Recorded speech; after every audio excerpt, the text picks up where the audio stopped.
Wait, what? Let's fix that.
Sounds resonate, so your words they remain like a seedling planted in my brain.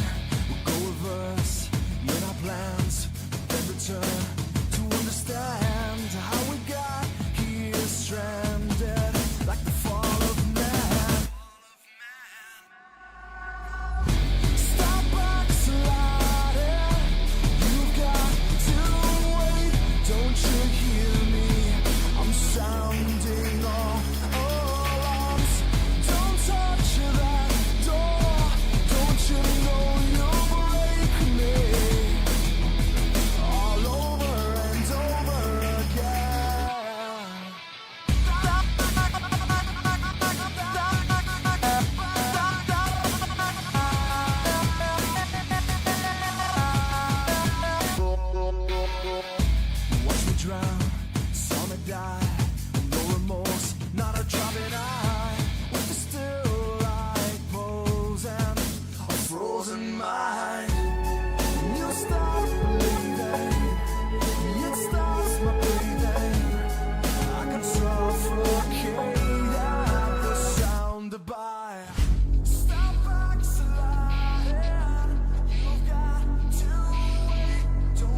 Hello, hello, hello, hello, hello, ladies and gentlemen.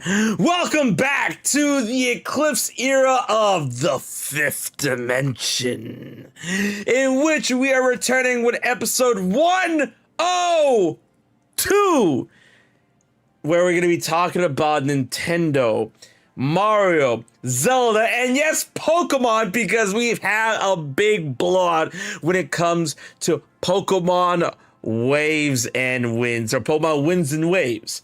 Now, a big thing that I have to let y'all know when it comes to this specific episode of the Fifth Dimension is that because of all the news, because of all the releases, because of all the hype, we were not able to secure a standing point between myself and Roger for tonight. But don't fret, because RogersBase is still a very important part of this episode, and he's still a guest of episode 1 and 2, and we're gonna have some very interesting conversations leading from the past.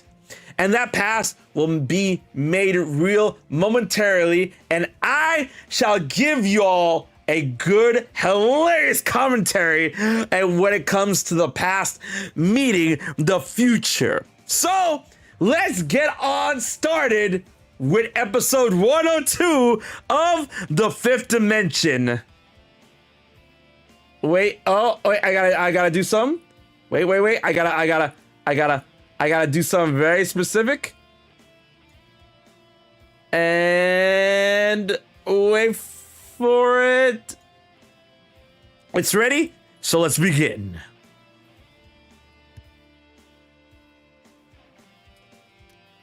Hello from the future. Oh, I messed that up. That's the past. Like, all right. That's the past. I'm like, what do you mean? No, we're keeping it. We're keeping that. We're keeping that in. Hello from the future. Hello right? from the past. The everybody. past. Welcome back to the Fifth Dimension, episode 102, part of season 2, our Eclipse era. We are here live for you, but a pre-recording that happened previous Wednesday before Pokemon Day, before Pokemon Presents, all that good jazz, with a very special guest, a big veteran, my homie, RogersBase. How you doing today? I am doing great. I feel like it is crazy. We talked about this before we started recording. I cannot remember the last time we did one of these. I have to imagine it was probably like summer last year, around the time of Summer Game Fest, like for the big things for Kingdom Hearts or Final Fantasy. And I know we were planning on doing one in the fall, but then obviously I had my Japan trip and we had to change a bunch of stuff out. Even this, we had initially planned it for the evening of Pokemon Day, and then everything that's going on right now between, you know, the Pokemon Day stuff, talk of, I'm sure we're going to get into, like, predictions for Mario Day, all these other games coming out, Resident Evil Requiem, Yakuza. There's just, like, too much stuff to cover, too much stuff to play. So I'm happy you managed to snag me like 10 a.m. on a Wednesday morning to record this segment. But we're here, and I'm excited to talk to you, buddy. Oh man, it's so excited to have you back. And you know all that stuff you said, and there are still people online saying that we where's the gaming? Where's everything? There's nothing happening. I know. And I'm like, listen, I don't understand how people could possibly be bored right now. I'm like, there's literally so even the fact that like Remake got its re-release on Switch 2. and it's selling like hotcakes.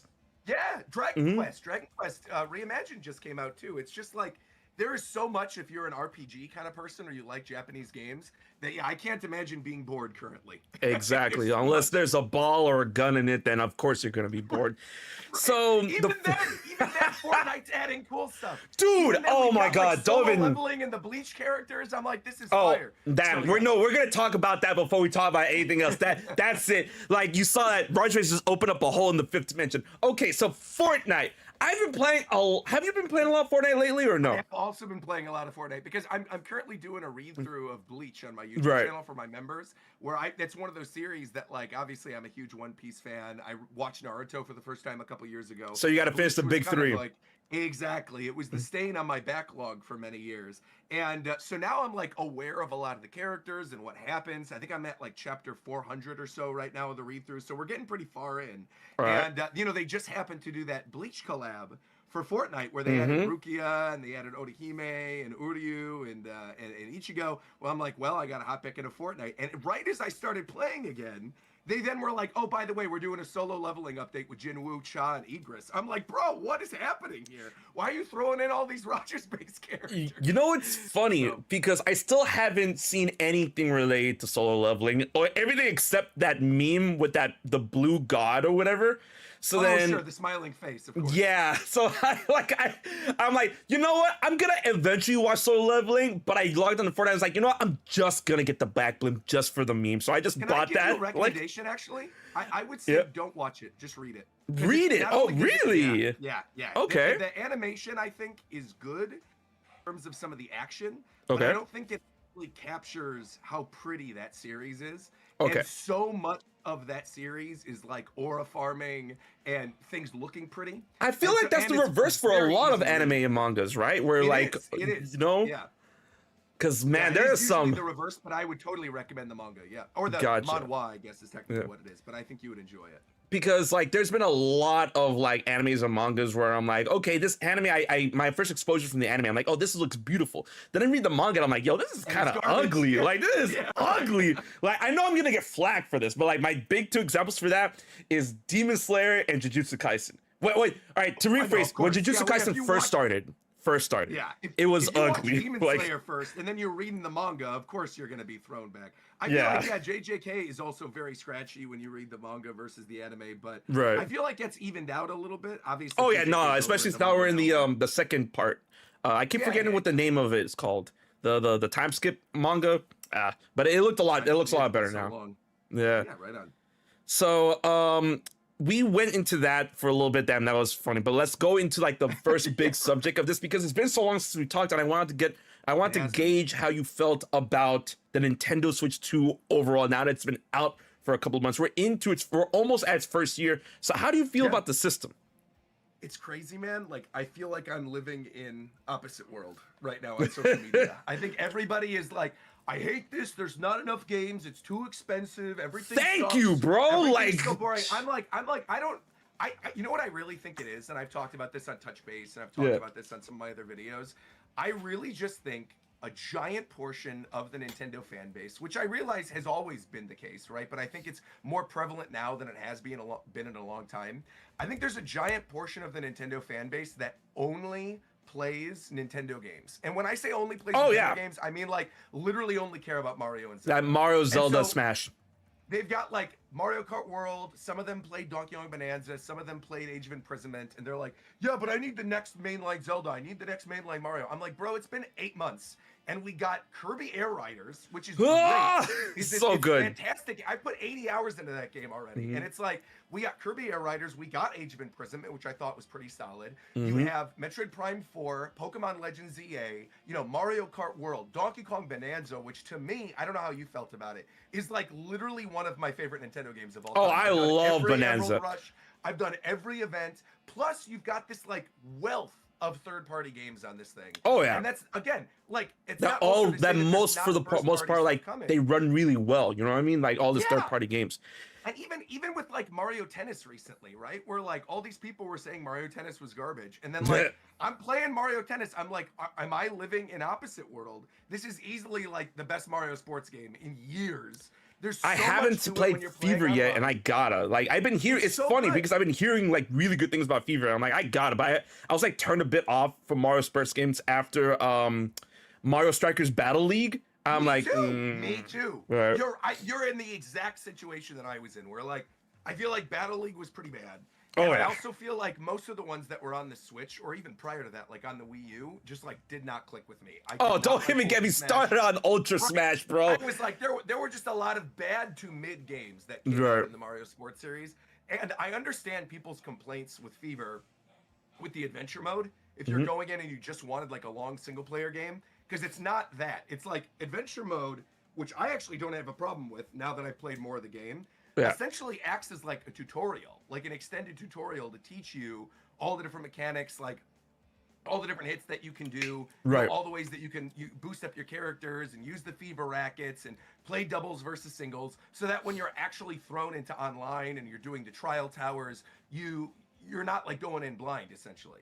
And that aspect of it, like the focus on the game being in multiplayer and the focus on like the in-depth mechanics where you have like more strategy with the fever rackets, where it's not fully reliant on you having like a singular character. I've been having a blast with it. I've already put like 15 hours or something into Mario Tennis Fever, which is way more than I have in a Mario sports game, again, in like probably since it would have been pre-Aces. I would go so far to say I don't think I've had this much fun with a Mario sports game since 3v3 on the DS, which was the basketball. Really? I think is the last time that I've actually enjoyed one of the sports games this much. So going back to the general conversation of Switch 2, yeah, I feel like I'm in opposite world with so many other people. Because even, I don't know how you felt about some of these Switch 2 editions, but I feel like having that update that they did to Animal Crossing, where you got the free update for everybody, where you have the multi-crafting, now you can have like 12 people on your island, you've got the Slumber Islands. I thoroughly enjoyed doing that. I'm somebody who really enjoyed ZA. I don't know how you felt about Pokemon Legends ZA. I thought that game was great. I didn't love the DLC. I thought the main game was good, but I thought the DLC was kind of mid. But I thought overall, that game was really solid. So, I don't know. I have not had probably a week in which I haven't had something to play since this thing is launched. There's always been something to check out. So Nice. again, going back to the original point, I think it's like there are a lot of people who only play Mario and Zelda who just don't want to experiment with other stuff and are just waiting for those games to get announced. And it's like those games are coming. It's not a situation in which like we're not going to be getting those games.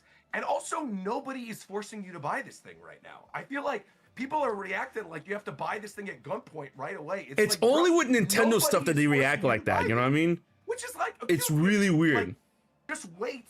If you don't have $500 right now or whatever to drop on a system, don't spend it. Wait until there's a game that appeals to you. Exactly. And I think for a lot of people that's going to be Pokopia, where now it's kind of bubbling up again, where there's a lot of people that are like, I can't believe I have to buy this new system to play this Pokemon spin-off. But it's like nobody. Well, that's what happens, you know? Right. If you don't want to buy it, don't buy it. Like, I don't get it. And you want to know the funniest thing? Like, literally it was yesterday where I found out, because I was under the impression for the longest that Pokopia was going to be a cross-gen game. And I'm like, oh, this is only for Switch 2. It's like, oh, damn, yeah. You're going to have to buy that. Mm-hmm. Yeah. It's going to move consoles. It's going to move consoles. Yeah. Oh, 110%. Yeah. But, yeah, no, I agree with like what you're saying for like the most part, because like I've been loving the Switch 2. I've like ever since I got this thing, I've been loving it. I will say that the erratic pricing for if there's any, the erratic pricing for Switch 2 editions have like I totally agree. It makes me feel some type of way, but I mean like not to a point of a deal breaker, whereas like, okay, we're gonna have to figure out, it's like, all right, is the Switch 2 edition, like, is it gonna be a $20 upgrade, or is it gonna be a $10 upgrade, or a $5 upgrade, or is it gonna be free, right? And then most recently with the Xenoblade, let me say this whole thing. I was like, man, I knew you were gonna bring this up.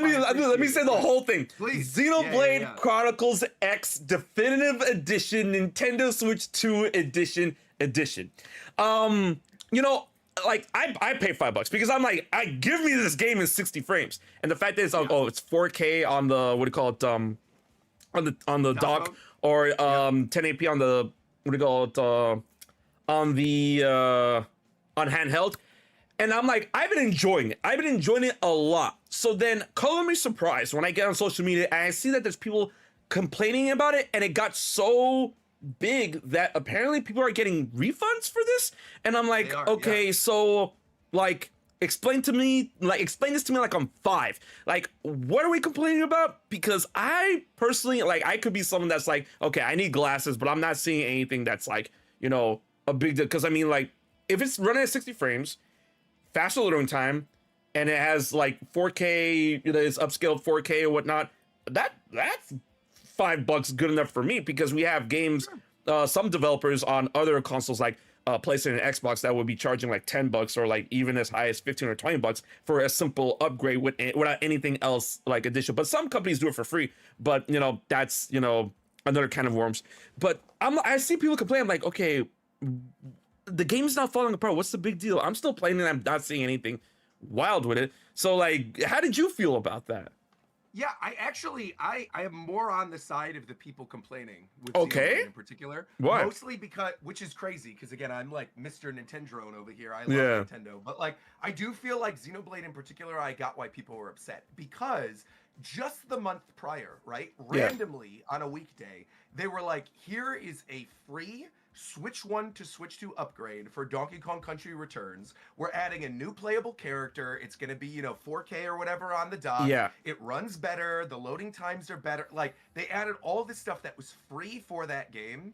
And then right afterwards, they came out month later and they were like, here's Xenoblade Chronicles X, which people wanted, which people already found in the data. In the last coding, year, yeah. there was like the 60 FPS thing. So I think a lot of people assumed, based on these other Switch 2 editions that have released, even when you look at something like Animal Crossing added with the Switch 2 edition, it wasn't just like a performance boost or a visual boost. It was like they added A whole version 3.0, yeah. online. Right, they added like mouse mode controls when you're doing stuff in your house, when you're organizing.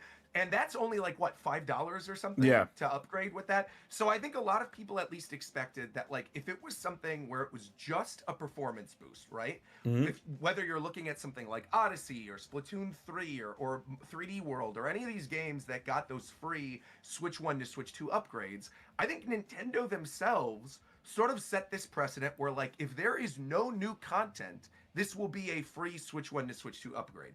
And, people will go, yeah, but like we got Breath of the Wild and Tears of the Kingdom and they added that. It's like, no, they added all the stuff with the Zelda notes. Zelda notes, was also included. Like, there's always some type of new content. With Jamboree TV, right? There was like all that new stuff, regardless of how you Super Mario Party. It was like, or whether it's worth it, right? Like, they at least have been adding new content in all of these Switch 2 editions, with the only exceptions being games that are coming out day and date, right? Things like your Metroid Prime 4s or your Zelda, your Legend Z8, right? Unless it was something that was brand new, day and date, there have not been Switch 2 editions that have not added, there have not been Switch 2 editions that essentially only did performance boosts, right? They always add new content.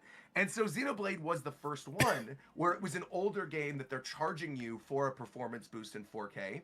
And so I also understand why, like, people were complaining when they're going, well, fine, I'll drop the $5. It's cool. Yeah. But now the performance boost and the way that it looks, it's like it runs up to 60, but it is not perfect locked 60. And it could be, but it is not. There's little weird glitches with like the water sometimes where it looks a little glittery. And it's like, again, this game is massive, right? I understand that it's... That's the devil's advocate part of me that's like, okay, so like this game is like huge and everything is like rendered almost in like entirely real time. I mean, depending on how fast you can go from continent to continent. But yeah.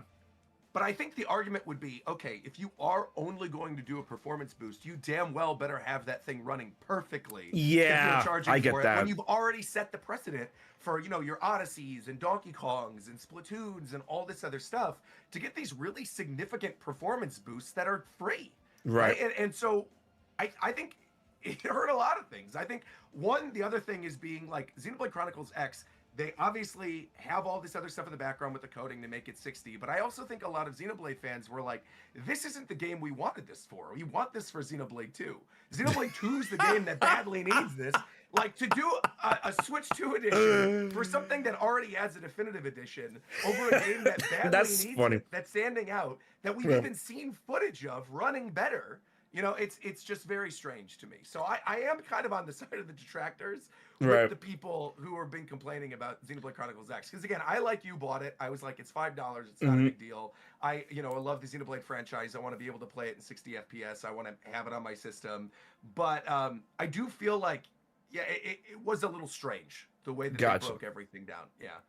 Because like I was mostly on the boat because I agree with you when it comes to the idea of like, okay, if it's just performance boost, it should be free. And then the devil advocate in me was just like, okay, like the game's gigantic. I was more so talking. So I was more so talking where I've been seeing people talk about specific like what do you call it, performance issues with the edition, like which I haven't been noticing that at all. That's why I'm like, where is this stuff that people are talking about? I don't know. I guess I have to like I also haven't noticed it all, but I am not like I've never been like a frame perfect FPS exactly, right? So It's not something that I would ever even recognize if I saw it. Exactly. But I have seen everybody talking about it, and I did see like the footage GVG was talking about, and I saw other clips on Twitter, and it's like clear as day there are actually a couple little bugs and issues in there. Which again, the game is huge, so I understand giving them a little bit of grace. But I think when you're charging and it's only the performance boost, I think there's got to be like a little bit more scrutiny there. Right. And I definitely understand, like, Xenoblade 2 definitely needs it, but I feel the reason why they did with X is because X, the definitive edition, is the most recent release, so they kind of, like, I guess they, like, hit that hammer while it's still hot.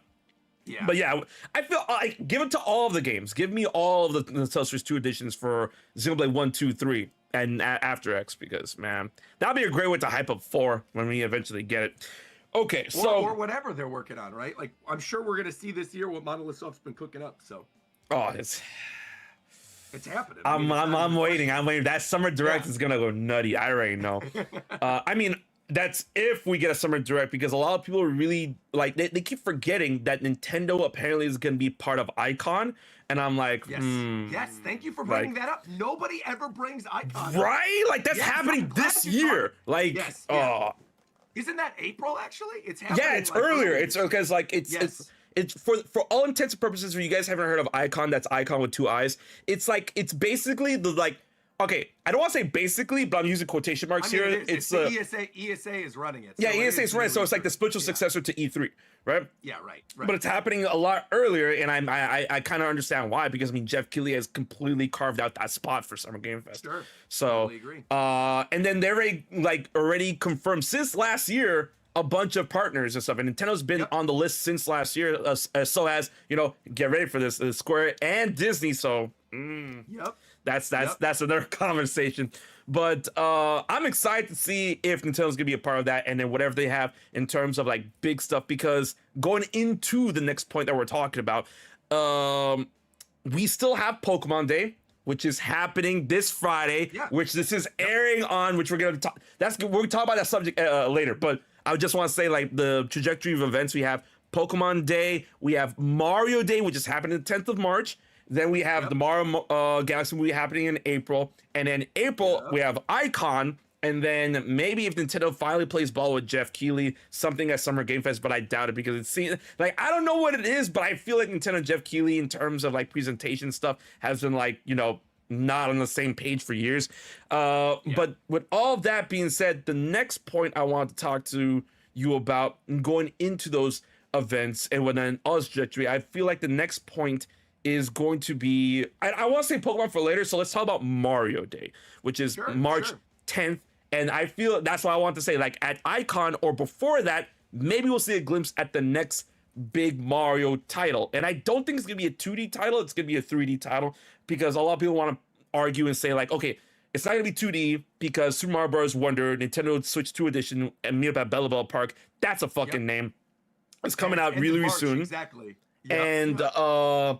And a lot of people argue, because I want to bring this point earlier when you were bringing up Bonanza.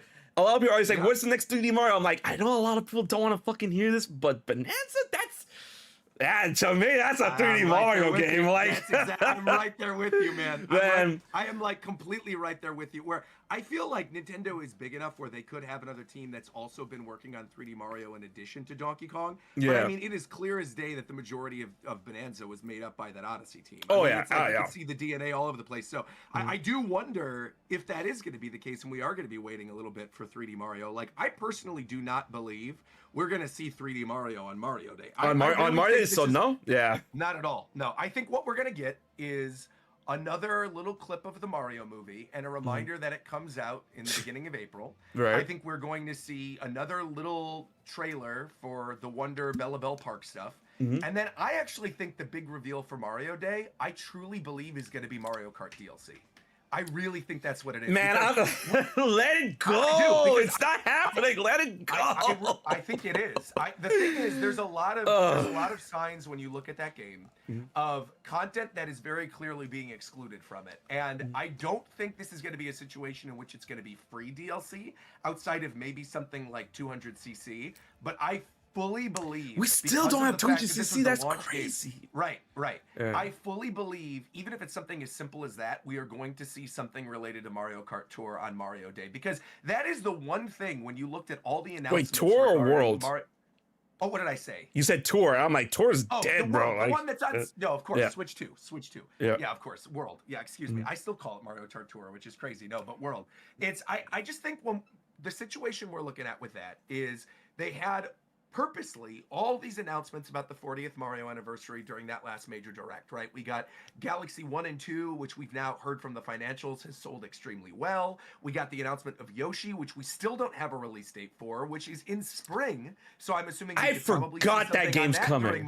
Yeah, that's why I'm like, it's important to remind people of this. Like, they're considering Yoshi to be a Mario anniversary game. So I feel like that's probably going to be something that we'll see around Mario Day. And again, we still don't have a release, and they clarified that it is a spring release in the recent financials. So we're going to have to find out about that soon.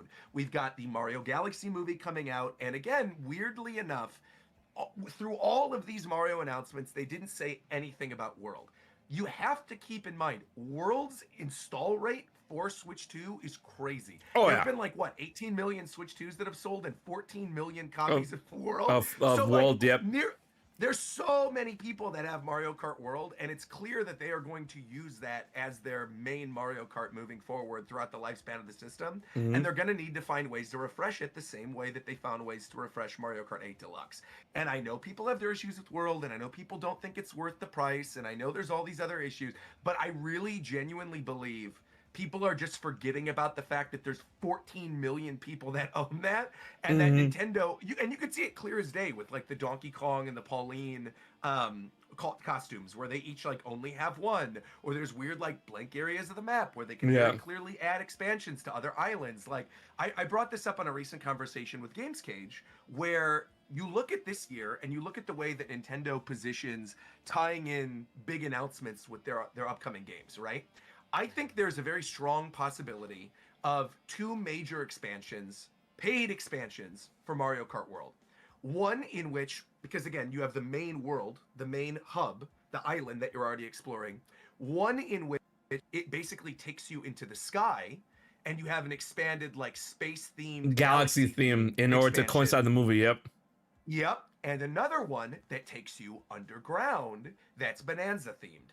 Because there's a lot of stuff in that. Again, just the fact that Donkey Kong and Pauline each only have one costume, the fact that the voice actors for both King K. Rool and Void Kong are already credited in Mario Kart World. Yeah. Like, there's a lot of weird things that are tying to them doing something with Bonanza. And again, it would make sense to do something with Galaxy with the movie coming out as well, where you could have like Luma Lee be a racer, right? Like the Luma isn't already a racer in the game, despite the fact that we have Cataquack. You could have Void Kong as a racer. You could add all these expansions with all these new characters.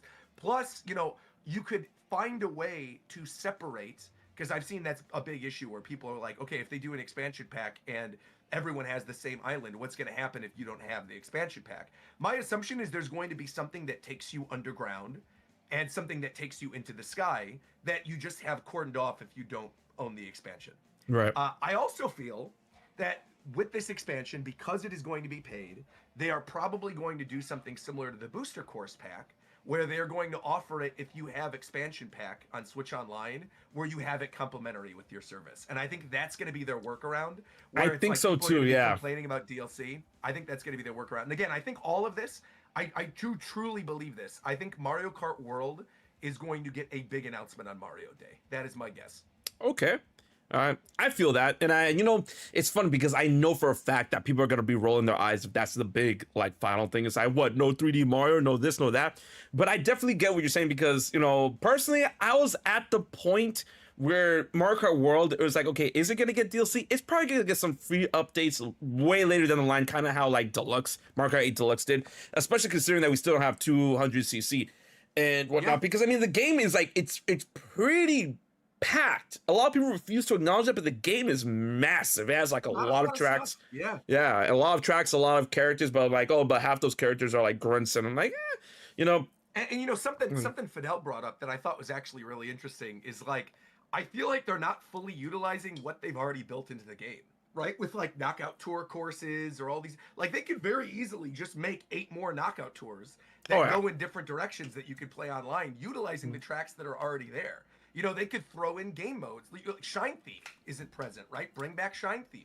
You could bring back the Cop and Robber mode that was in Mario Kart 8 as well. I mean, there's a lot of stuff that they can re-implement, whether it's free Oh, yeah. DLC or paid DLC, that I do think they will implement over the lifespan of Switch 2. It's just a matter of how soon we're going to get it, right? Exactly. Now, here's a question I have for you, like gearing towards the idea of like the next big Mario, because I have Yeah. 3. Like, I feel like the next big Mario, if it will be revealed at Mario Day or whenever this year, I feel like the next big Mario is going to go in one of 3 different directions, and I want to get Okay. your take to see if you believe that if it's going to be any of those directions or something outside of these directions specifically. I feel hear it. the next big Mario can be either Mario Galaxy 3 because of the movie and whatnot, and then people have been clamoring for a sequel for the longest, and that'll be a great way to, like, that kind of synergy would instantly sell hotcakes and whatnot. Have people play the game, watch the movie, play the game, yada yada yada. The next big 3D Mario, where it could be like it could be anyone's guess what the thing is, because I mean the last 3D Mario we had was Odyssey, and then think of a 3D Mario, and I actually had an idea that a lot of people were like, and I'm like, just something really tells me that the next big 3D Mario might actually be a huge crossover title between the Bonanza and Odyssey, where they That'd be would cool. like, I've been asking for a Mario and Donkey Kong, right, like a tag crossover team where kinda like game. you could like either control both or control one of either, making a co-op aspect. But I feel like, the more and more I think about it, the more cool it is. But at the same time, it's like, damn, how would they pull something like this off? That sounds like, Yeah. a bit of a nightmare. And then the last what do you call 'em, trajectory is Super Mario Maker 3. I feel the Switch 2 is begging for a game like that, especially since we have I Super agree. Mario Wonder, Super Mario's Wonder. That could be one of the styles now, and we have the Joy-Con mouse functions that could really help like put levels together. So where do you think Mario could go for the next big title, if it's one of those 3s, or do you think it's going to be a completely different direction outside of those 3? Yeah, first off, I think your Mario Maker thing is another really good point, because Mhm. that seems like something that would be feasible. I think, Oh, yeah. again, all these people who are asking for 3D Mario right after we got Bonanza is just kind of like wild to me, where it's like, I don't know what you're thinking. You're not going to get it yet, right? Again, not to say it's not happening over the course of the system, but I just don't think it's happening quite yet. With the exception to that being Galaxy 3.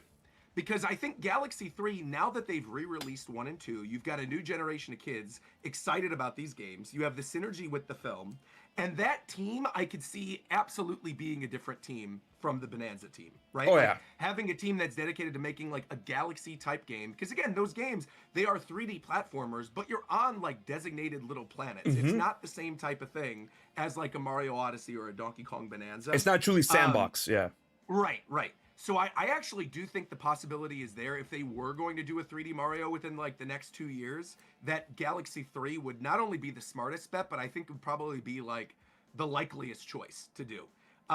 However, I'm actually fully in agreement with you that I think like the next mainline Mario thing that we're going to see is actually going to be a Mario Maker. I think Mario Maker 2 was a bit of a disappointment for them. I think Oh, there's yeah. a lot of opportunities with the power of the Switch 2 to do something very different with the next Mario Maker, potentially even making like semi 3D worlds, like having things based on 3D world, I think could happen. Building out some new ideas for courses, having like, top down building of 3D things, utilizing mouse control mode in like a 3D world style. I don't know. I think that could be really, really cool. And I think especially if you tie in like other characters, or like you do a Mario Wonder style, right? If you have like an art style that's similar to Mario Wonder's, that could be really neat for the 2D stuff as like a bonus. So I don't know. I think there's a lot of potential for Mario Maker 3. I'm in total agreement. And I do think that like, if a Mario game gets announced this year that's like a platformer Mario game, that's probably the likeliest scenario, either that or Galaxy 3. Right. Because like, I feel like Galaxy 3 is like that would be like, each of these like outcomes, I feel is like Galaxy 3 is like the one I want the most, and it's the most Yeah. wildest to me. Mario Maker 3 feels like the safest, and then the next 3D Mario is like you say that like Galaxy 3 is the wildest to you. I honestly think so. Yeah. With the amount that they've been pushing Galaxy and re-releasing the Galaxy games and making a Galaxy movie, it almost like doesn't make sense to me to push it this much without having a tie-in for some kind of exactly. But this is Nintendo we're talking about. Like sometimes they set up these it's such a coin flip for them, because a lot of times they set up something and it's obvious and then they do it, but then a lot of times they set up something and it's obvious they would do something like this and then they don't do it, and I'm like, okay, what are we doing here? Like where are we at? So like that's something I love and hate about this company, because I mean, like they keep you on your toes. So like, okay, cool, they throw out stuff that like you would not expect, and then it turns out to be something great, and then stuff that you would expect, like is it gonna happen or not, and then like you feel some type of way if it happens or it doesn't happen. But I mean, it's Nintendo. So at the end of the day, right. So moving on from that point, because we have a bunch of anniversaries and a bunch of like events happening, and once again I'm leaving Pokemon for last. So we talked about Mario Day. Next thing we're talking about is, of course, on my shirt, Roger can't even see it, but the 40th anniversary of The Legend of Zelda is being celebrated this year. The day itself passed already, but Nintendo has never been like on the ball of like celebrating other franchises other than Pokemon on day of. So a lot of people were like, oh, Nintendo forgot about Zelda. I'm like, give it some time. I feel like they're gonna celebrate the 40th anniversary like later this year, maybe in the summer. But with that being said, how do you think Nintendo is gonna celebrate the 40th anniversary this year? Because I have a ton of ideas, but I want to hear yours first. Okay, I think it's important to clarify a couple things first. I am of the mindset that we are actually getting a spring direct.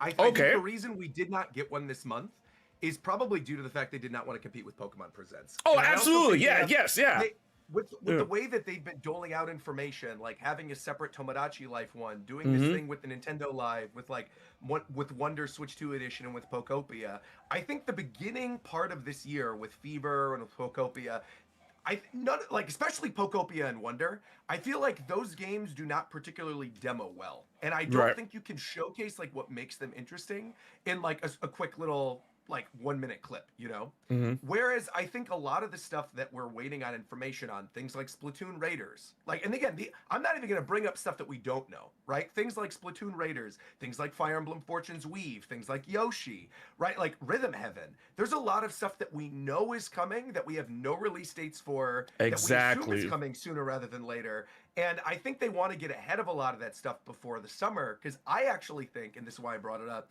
I think summer, the direct that we're going to get in summer, I actually think is going to be a Zelda blowout, because usually we don't end up getting any acknowledgement of the Zelda anniversaries until summertime. They did this with Skyward Sword, where they did it at that E3. They did the 25th anniversary, Right. They did it again with the Game & Watch, when they had like the Game & Watch. Don't remind me about the Game & Watch. Right. No, it was cool though. I mean, they did that. That was their 30th. The Game & Watch was their 35th anniversary thing. I'm like, really, just this?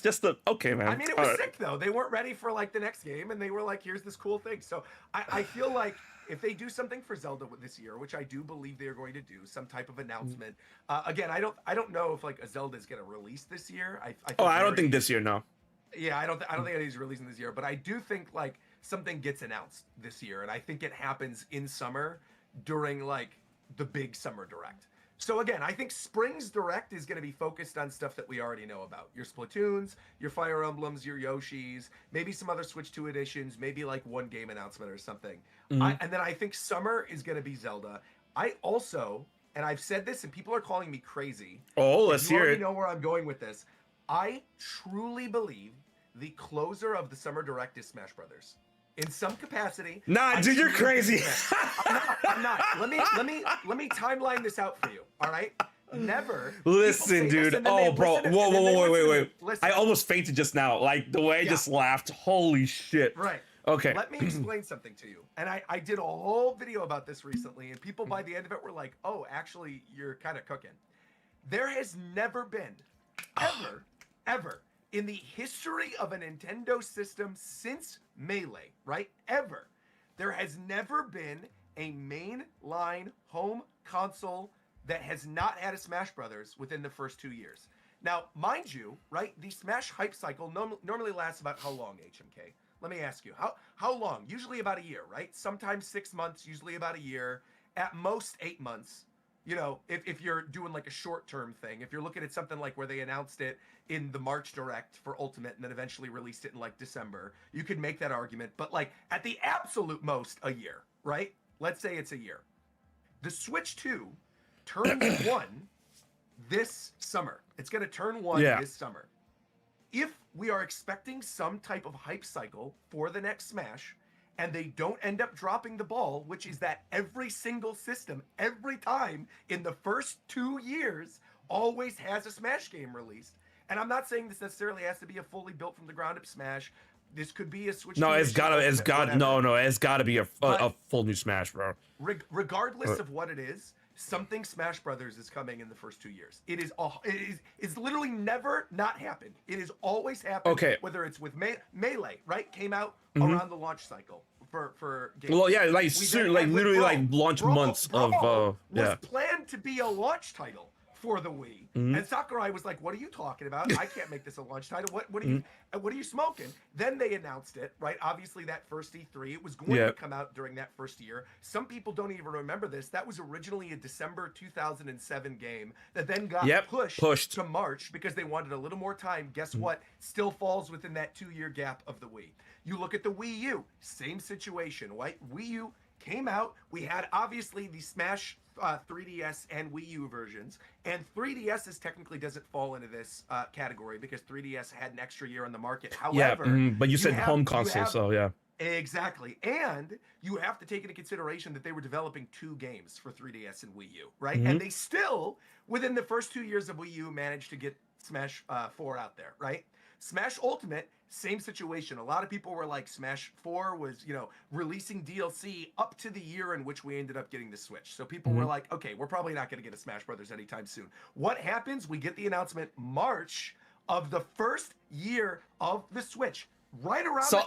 So I was a believer back in that day. I was a believer that it's gonna be Smash, like where it was Switch 1. Yeah. Within the first year, we got the announcement, and then what ended up happening? It hit that December mark that Brawl was originally supposed to be in when that first got announced. So then that could have been. They still left room for themselves if it needed to get delayed. For Ultimate to then potentially be delayed to March, but it didn't. It hit its mark. It came out in December. We had the DLC. We had a giant hype cycle. Another thing to bring up that people do not talk about. This is the longest gap ever in the history of Smash Brothers. From the release of one game to another game. That game came out in 2018. We're going on 8 years. 2026. We're going on 8 years. This is the biggest gap ever. And some people could still make the argument, yeah, okay, but like we had DLC up until 2021. Right? Yeah. It's still been 5 years. Like it's still been longer than the time. It's been a very long time. It's crazy to me that people are making this argument that they think there's no way that we're not getting a Smash, especially when the hiring listing that went up for Team S and Team A at Bandai Namco was for a 3D action game for a first-party title for Nintendo and a 2D action game. We now know the 3D action game was Kirby Air Riders. Yeah. We know that now. That was the case.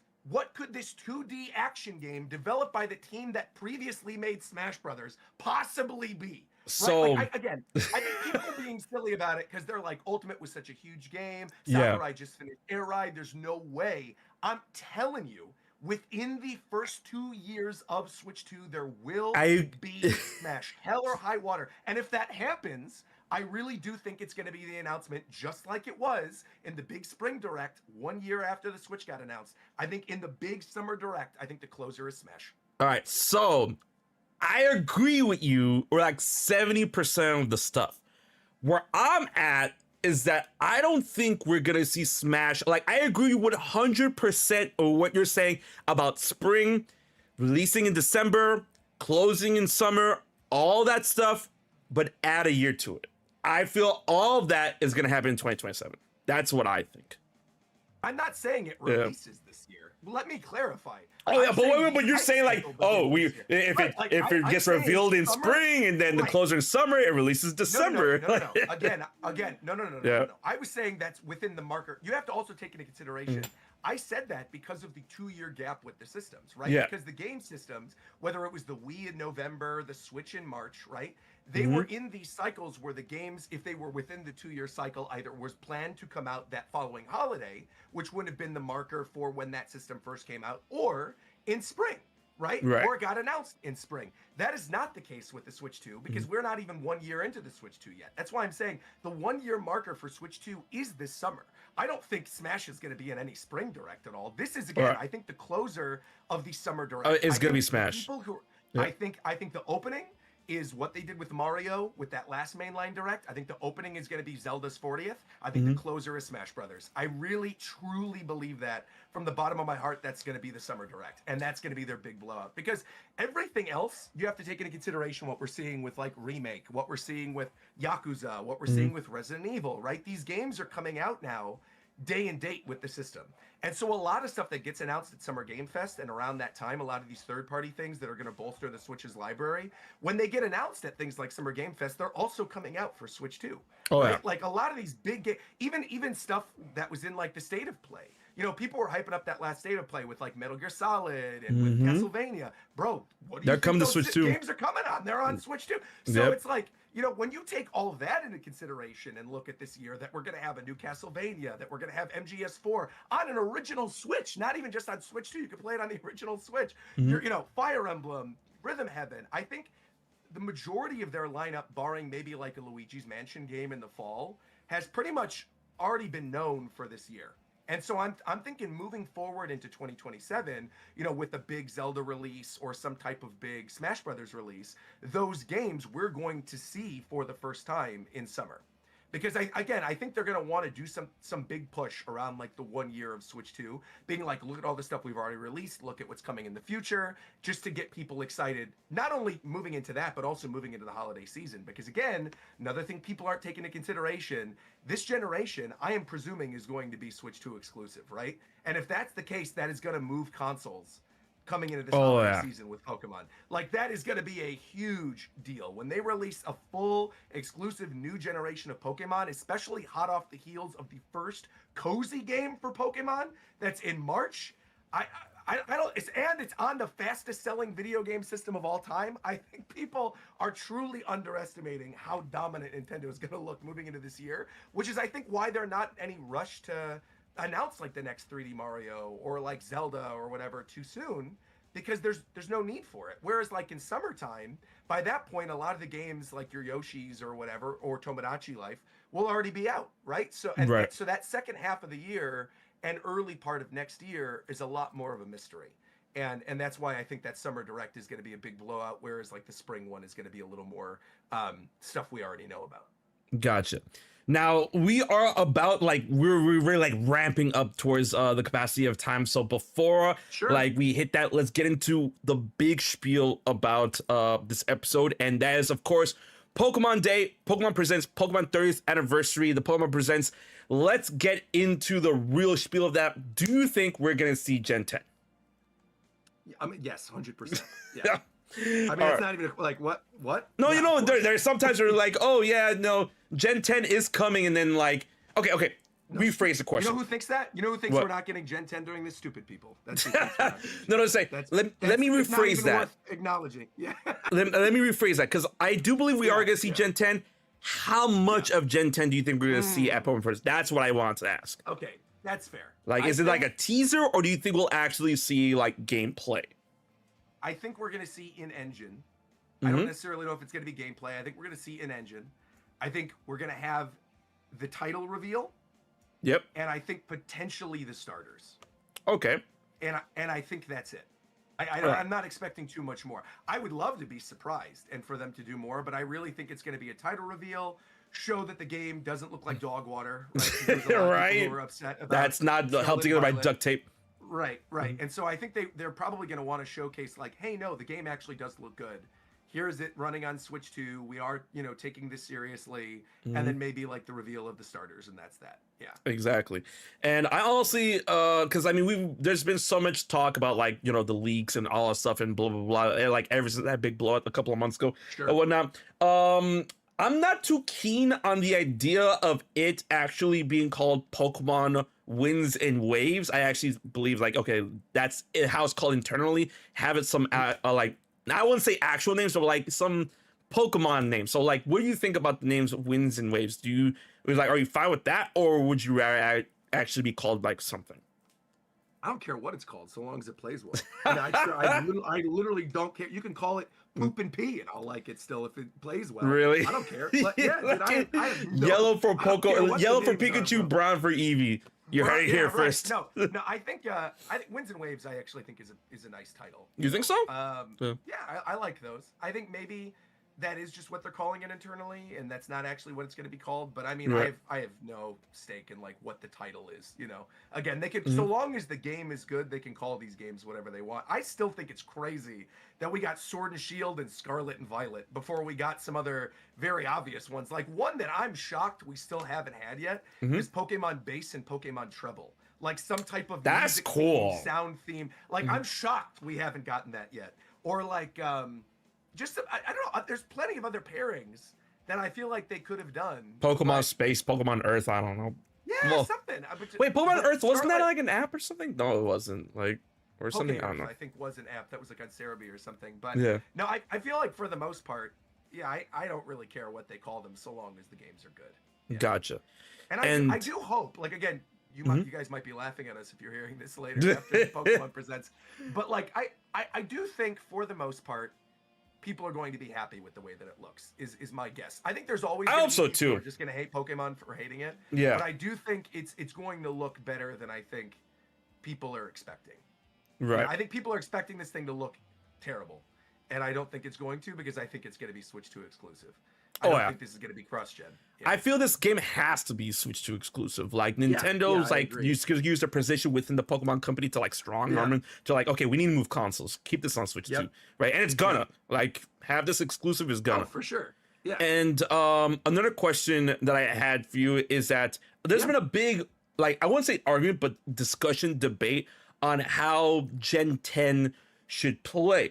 Because like Scarlet and Violet, when you play on Switch 2, it plays well. I enjoy Scarlet and Violet on Switch 1. It's just that the game it's a fun game. It's just held together by duct tape, right? On Switch 2, it's a much better experience. But then a lot of people who have played Legends ZA, which I love playing, I still haven't beaten it yet. A lot of people have that discussion about, okay, since we're getting Pokemon Champions, how would you feel about like Gen 10 exploring the idea of like going off on a different gameplay route that we're used to with Pokemon games like Scarlet and Violet, Sword and Shield, all that good jazz, and explore avenues that's introduced through the Legends games like Arceus and ZA? Because the people make the argument, it's like, okay, I really like this gameplay style. It's like it's more, active. It's more, it requires more input, because we're gonna get the traditional style regardless in Champions. So where do you feel on that side of the argument? Hey, I'm of two minds of this, because I think like I really loved the battle style in ZA. I liked the action kind of style of those games. I felt like the cooldowns, especially as somebody who loves Xenoblade, is very much like more my style, especially because there've been so many like turn-based RPGs that have come out recently that I think that more kind of action feeling gameplay was cool to me. I think if they were to jump into that fully, I think people would be upset, because I think that is now kind of like what they see the Legends games as, is a little more like action focused, whereas like the mainline games are a little more traditional and turn-based. I do think there will be some type of like new gimmick in this, right? There always is. Right. As to what that gimmick is, I literally have no idea, but maybe it could end up being something with like implementing cooldowns instead of having PP, right? Like I think something that simple could be kind of interesting, where it's almost like an ATB feature. Yeah, I was about to say like Final Fantasy 7. Like I was about to bring up Final Fantasy 7. Yeah. Like I think that would be kind of cool if like instead of having PP for moves, you have like ATB. But again, I don't think this game is going to be played at this year's Worlds, because this year's Worlds is hosted on Champions, and we're definitely going to get Champions release date or even a shadow drop during this Pokemon Presents. So I feel, but at the very least, we're going to get a release date for that, because again, like Worlds is being played on it, and there's people competing right now, getting tournament points to compete at Worlds that still have not played in the format that it's going to be played in, you know? Yeah. So like that's for sure gonna be there.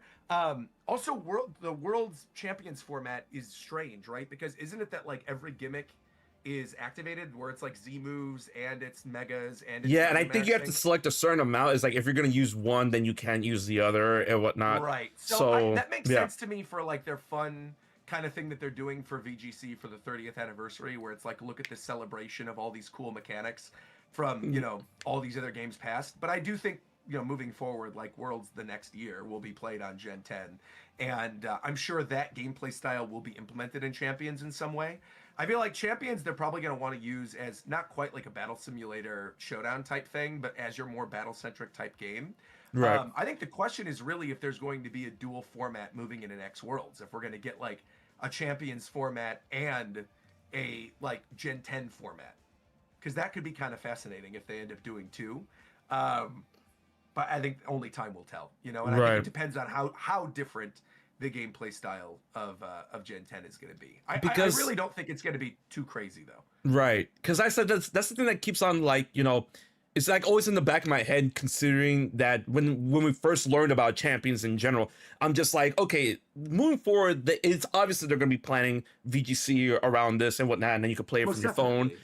And Yeah. I just really want to know, because something tells me that Gen 10 is going to be like, how do I word this? It's going to be built like in a significant portion off the back of connectivity with Champions, in which like everything that in terms of like rule casting or specific tournaments that you can access, if you incorporate, if you connect Gen 10 to Champions, like, oh, you know, bring your Pokemon over here because now this league is going on, and it's like, oh, play in this league for this amount of time to earn this Mega Stone for this specific Pokemon, kind of like they did in Sure. ZA or whatnot. And I feel like there's gonna be a big like you know, like an umbrella effect that's gonna cover Champions. Like as soon as they announce it, I'm like, okay, this is gonna cover Gen 10 Champions. No, Gen 10 Champions gonna cover Gen 10 Go, possibly ZA, obviously home.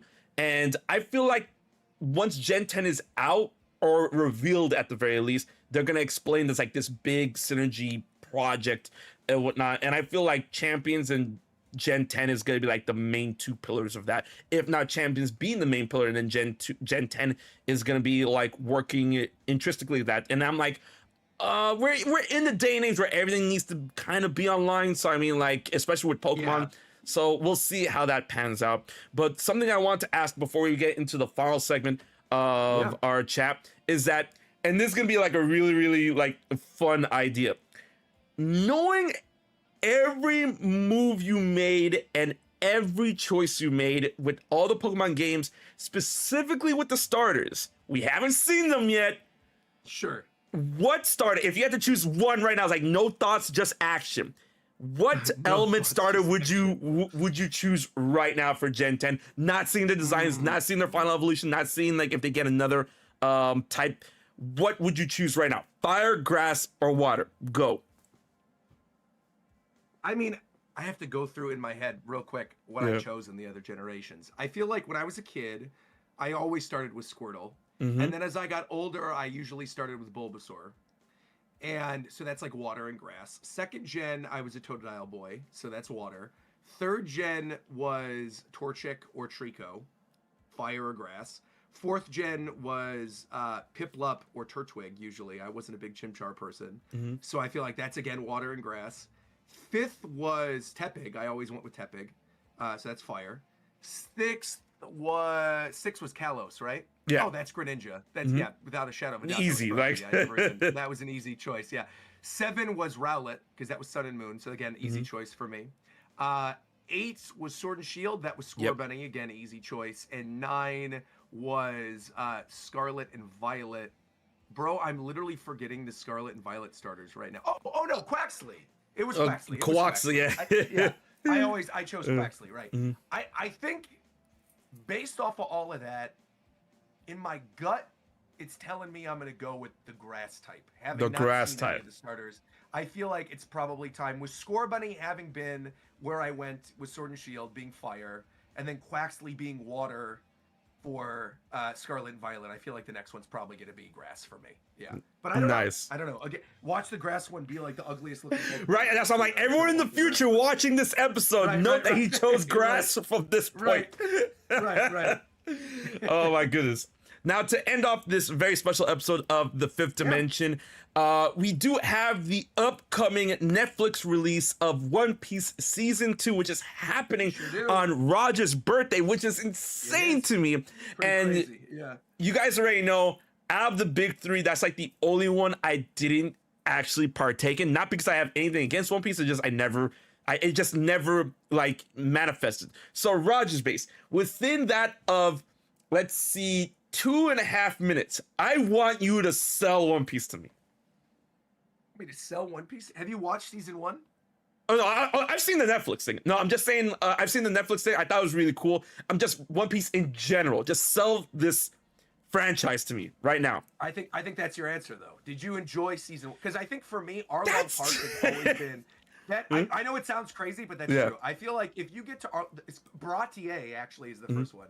If you get to Baratier, you're not enjoying it, but then you get to Arlong Park and you're not enjoying it, you're not going to enjoy the rest of the series. If you've gotten to Arlong Park and you enjoyed it, it's worth it for you to read the rest of it. It's all fun. It's all very much in line with the themes and the core story and the heart and the goofiness. Everything that you loved about those two story arcs, you are going to get in spades moving forward. But if that did not connect with you, I am not one of these One Piece fans that's like, everybody has to read and like this. Otherwise, like, what are you doing with your life? I don't care. People have different opinions. People like and dislike certain things. But I feel like if you are somebody that enjoyed up to that point in the series after already having started it, and again, it's only 8 episodes to watch the first season of the Netflix show, and I think it does a pretty good job adapting it. If you enjoyed that, I was about to ask that too. Like, how do you feel about the adaptation?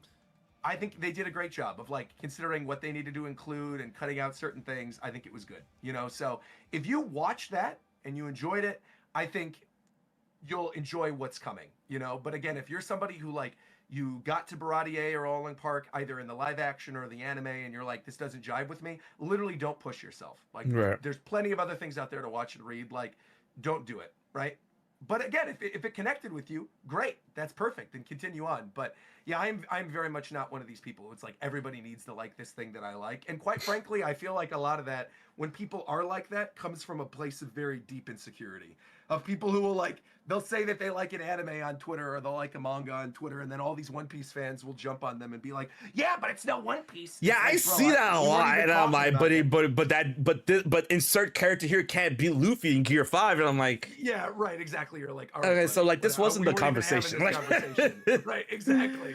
Oh Exactly. man. No, but I think if you enjoyed season 1, by all means, you should check out the next season because again, it's only going to get better from there.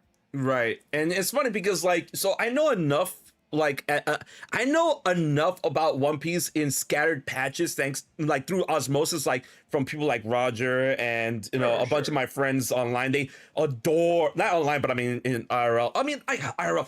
A bunch of my close friends within my Discord circle that I talk to every day, they bleed One Piece, right? So I know a good chunk of like osmosis, but I feel like it's crazy that this franchise has been going on since the 90s, and I'm like, bro, like when are we gonna get to the One Piece? But I keep hearing that apparently. I will say maybe we actually are getting close now. Yeah, like we're in the arc that's like currently.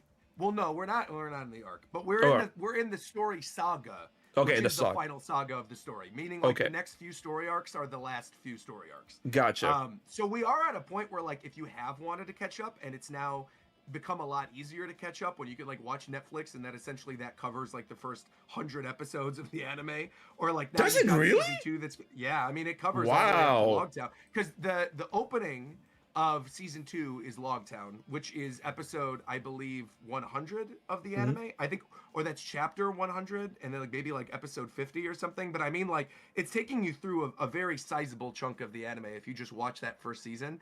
and then we're getting like the One Piece, which is essentially going to be like the Dragon One Ball Piece Z Kai. Yeah. Right. So I think you're hopping in at a good time now if you want to get into it, and if you don't want to be spoiled on a lot of these big end of story revelations, because I guarantee you, end of series, like when it's coming out in the manga, you're not going to be able to avoid those spoilers. They're going to be all over the place on social media, and if you're not keeping up with the manga and you're an anime only person, like it's probably a smart idea if you care about the series at all to start reading and catch up now, because otherwise you will get spoiled on stuff as it drops. I mean, you saw what happened with the end of JJK and how things were leaking so early and people were talking about it. It was impossible to not be spoiled on stuff. So, that was so funny. I know exactly what spoiler you're talking about, but I'm not gonna say it because it was everywhere, of course. Because like there's a lot of people in my community that are anime only watching fans, and we just started we just started the culling games in the anime, so I'm like, man, that's gonna be crazy.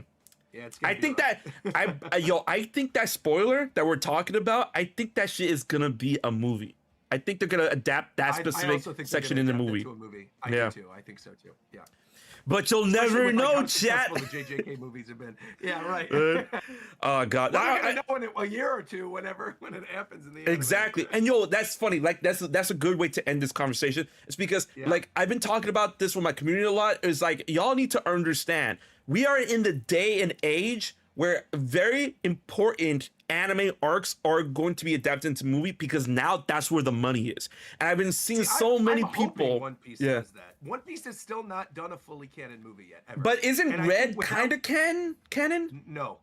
It's not. It up as it was. No, it's definitely not. There's a character. The main character Uta is a canon character in the manga, but like, the story of Red is not even remotely close or considered canon to anything that happened in the manga. Okay, like, the way that movie ends and like that character's existence in the manga currently are like not one to one. Okay, so let me see if I'm piecing this together. So the movie introduces a canon character, but the events of said movie is not canon, but introduces the character, and the character gets interjected into this. Yeah, and that was also the case with the last few movies. If they've introduced or built up canon characters, but the actual like events of the movie itself aren't considered canon and like actually didn't take place.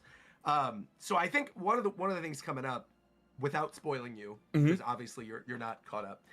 There's a thing that happened very recently in the manga that was very much a standalone flashback that had nothing to do with Luffy or some of these other characters. That hyped up a lot of stuff what happened in the past. And I think there's a possibility, if they choose to, based on knowing like when the next movie is potentially going to come out, make those events into a movie. Demon Slayer movies. Yeah, I think if it's ever going to happen, I think that adaptation specifically, I could see being made into a film and then cut down into like anime episodes to then be released separately. Kind of similar to what they've done with Demon Slayer. But I think that's kind of like the only situation in which I could see that happening, unless you like focus fully on like a side character. If you did like a Shanks movie or a Mihawk movie or something. You know? Yeah, because I've been seeing we've been like the whole canon aspect of movies, anime movies. It's been like trickled down since the 90s. A lot of people have been noticing this, because they've been doing things where like, okay, this movie in its entirety, is it canon? I'm not sure, but one specific aspect in that movie is canon to the rest of the series. So like you kind of don't have to watch it, because it's funny, in the 4Kids dub of Pokemon, they actually, in the anime, and I'm not sure if this is the same thing, feel free to correct me in the comments. I'm not sure if it's the same thing in the Japanese, in the original Japanese, but they reference Pokemon, the movie 2000, when they're in the Royal Islands in, what do you call it? The Gold and Silver arc, right? There's like, also the stuff at the end. Yeah, there's the stuff at the end of Pokemon Forever, too, where they added to clarify that, like, the kid was actually Professor Oak as a kid. Yeah. And that wasn't in the original Japanese release. Like, they added that. Yeah. Like, they literally animated a second sequence for that release of the DVDs and then dubbed it for the North American. Yeah, so. And then we move on to the point where, like, okay, and then we get to movies like Naruto The Last and Boruto the movie, in which those movies are, and I'm using quotations, right? They're canon, but just like Battle of Gods and Resurrection F, the anime chose to readapt those to make it more canon in terms of episodes within the anime itself.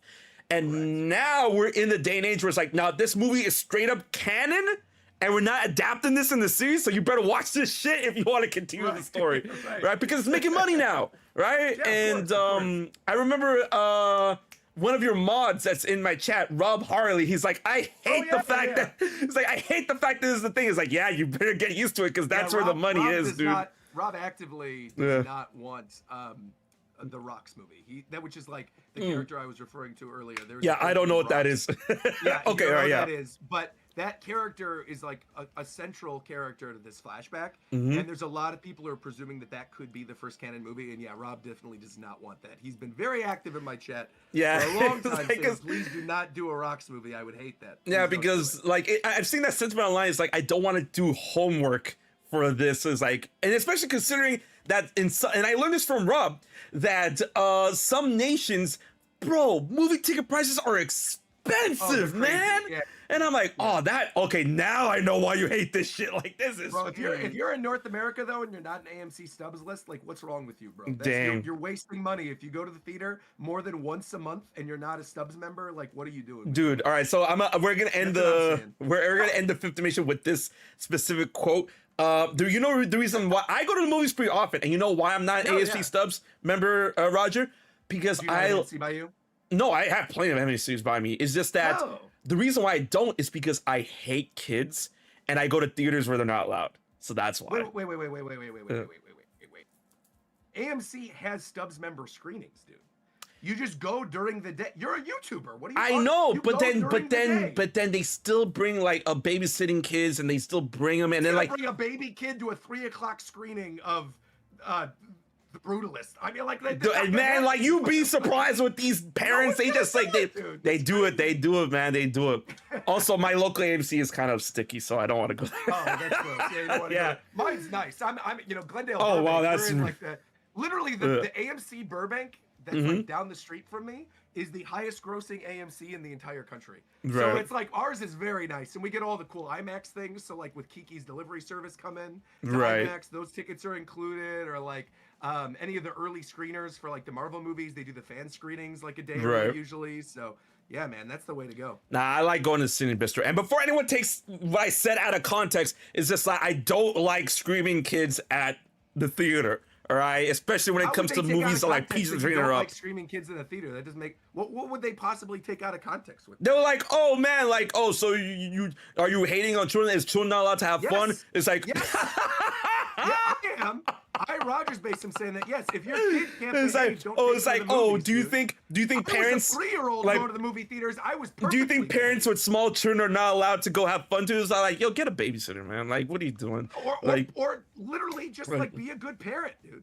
Exactly. When your kid's crying, guess what you do? You walk out of the theater. That's all you do. You go outside into the hallway until the kid stops behaving. I mean, that's it. That's all you got to do. Exactly. I was a good kid. I was a 3-year-old going to the theater, seeing my Disney movies. I wasn't acting up. I wasn't being ratchet in the movie theaters as a 3-year-old. So if my parents could do it, yours could too. Oh, and if man. Not, then guess what? You're a bad parent, bro. Let me tell you, bro. Kid out of the movie theater, you're a bad parent. When I went to go see The Batman, bro, the whole front row were small kids that could not stop screaming. Dude, man, I'm so lucky that some superhero screening, half the time the adults that are there can't stop screaming. Oh, I mean, because those are Marvel movies, but I'm like, I don't see anybody screaming during The Batman though. Like, that. Good thing an usher came and scored them out. Anyways, I hope you guys enjoyed this amazing episode of The Fifth Dimension. I'd like to thank my guest once again, RogersBase, for here. Yo, Roger, thank you so much for being here, and let them know where they can find you. Yeah, you can find me at RogersBase on YouTube, Twitter, Twitch, Instagram, TikTok, all the same places. Obviously, I will be live reacting to the Pokemon Presents, but many of you probably already watched my live reaction because that was earlier the morning that you guys are hearing this. I'll be covering whatever happens during Mario Day, obviously One Piece Live Action Season 2. There's a lot of cool stuff coming up. I'm very, very excited to talk about all of it and cover all of it. And as always, it's an absolute pleasure, HMK. I always love talking to you and hanging out and catching up and, entering our 5th dimension of predictions and, all the fun stuff we do on the show. So thanks as always, man. Appreciate it. Of course, man. And it's always a blast having you here, bro. Thank you so much. Like, the energy is always high. The energy is always high when Roger's on the show. So in that sense, I'm going to toss it over to, I'm getting this right, I'm gonna toss it over to my future self in order to talk about the fallout of what we were talking about that happened this day. So, say hi to him.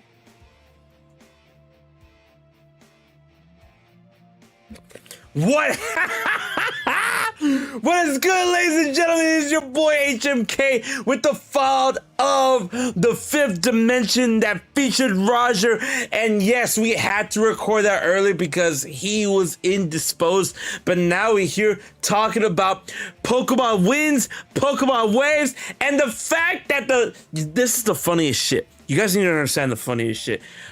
Roger actually has a Pomeranian pupper, a Pomeranian puppy, a Pomeranian pup doggo, and you saw this on stream that he confirmed, hey, I'm gonna go with the grass type starter, and I'm like,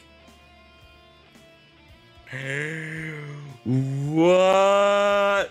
So now, I mean, he's gonna go for Pom Bomb. He's gonna go for Pom Bomb, but I'm like, let that be known that on HMK stream, he preemptively went for grass, right? And it's really funny considering what we talked about when it came to Pokemon wins and waves. We saw something pretty substantial.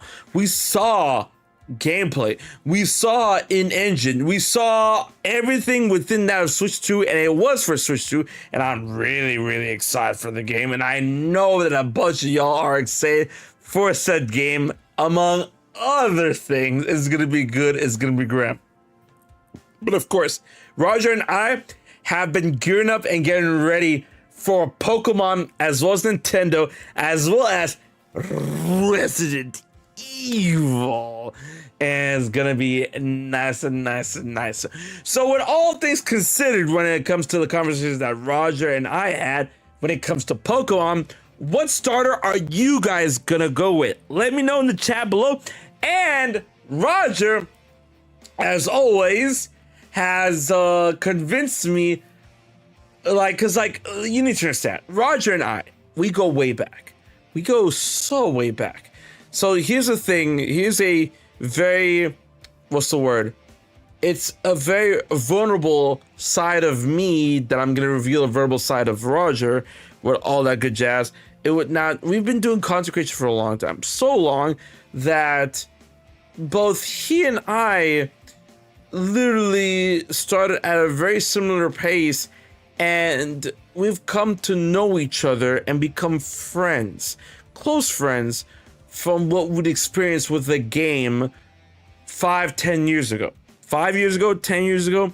And, you know, I love Roger. Roger, like, in this day and age, when it comes to consecration, you can always think about people doing consecration, YouTubers, and like, oh, they're being friends for and with convenience, they're being friends only because they'll get numbers. No, like Roger and I hope he feels that sentiment from my side, because I feel the sentiment from his side, which Roger has been my friend through thick and thin, in terms of like any bullshit ass controversy with me or whatever. He's been my friend through thick and thin. He sent me for Christmas. This man sent me fucking players, guides, strategy guides for fucking Clover, right? That's how you know Roger's my boy. So, like, with that being said, you know, I'm really happy that One Piece Season 2 is happening, like, on his birthday and whatnot. And I we both try to see aspects of each other's worlds and whatnot. Where Roger try to look into me through Kingdom Hearts, and I look into him through One Piece, because I mean, like, we're both Nintendo, we're both Smash, we're all that good jazz, right? So it's really cool and it's really awesome and whatnot. But I just want to see, like, I want y'all to know that type of connection that we both have, and it's like, it's good because, like, when I was talking with him, because of this, pre-recorded before the fact, it's like no time had passed, and I'm like, it's really nice. It's super nice. All right, so I'm definitely going with Pom Bomb. You know, Roger, he has a Pomeranian pupper. Like, he has Pomeranians. So, I mean, like, by default, he's like, oh, Pom Pom. But I mean, like, on the 5th dimension, he out here fucking, you know, throwing his life for Brost? The fucking grass angry bird. He's out here throwing his life for that. So I'm like, that's funny as fuck. So I hope you guys like brout.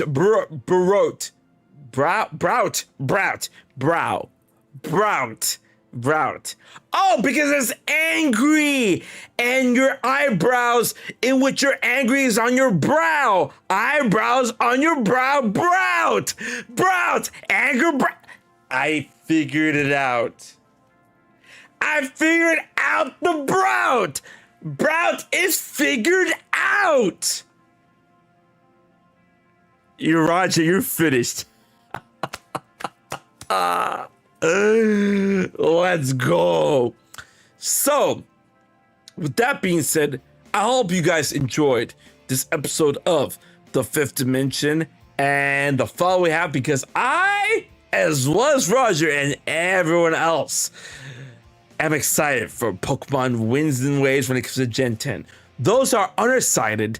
Those that think the stars are ugly, they're either grifters or miserable.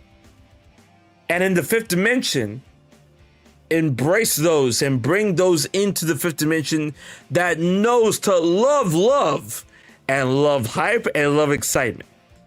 For those that only appreciate cynicism and doubt and bullshit emotions in which they want to say sour and sad forever, leave them to wallow in the corner.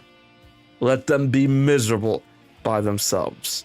But for anyone else, I hope you had an enjoyable stream, and I'll see you guys on the next episode within the void of our Eclipse era when it comes to the 5th dimension. This has been your boy HMK, and be brave, dive deep into the 5th dimension. I'll check you guys later.